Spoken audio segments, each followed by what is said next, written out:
Regeljouwing over het skimmeitje van dongsilo's wet het kin oanpast worden. Dat is de les van het drama met de dongsilo in Makkingeer, sinds de nijbesteden van Mark Lemmens. Het ongeluk badde op het heim van zijn ouders, juni verliezen hier.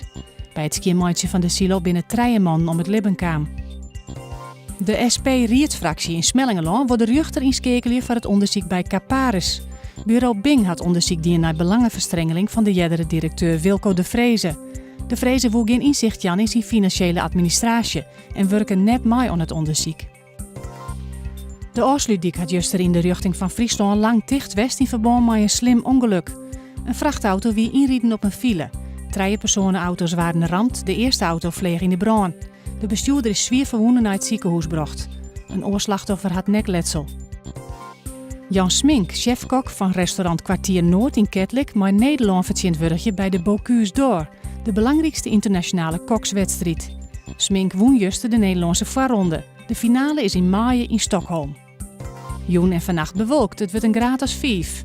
Morgen oedijs, 14 graden, zinneski waar en een hudde zuideerste wind.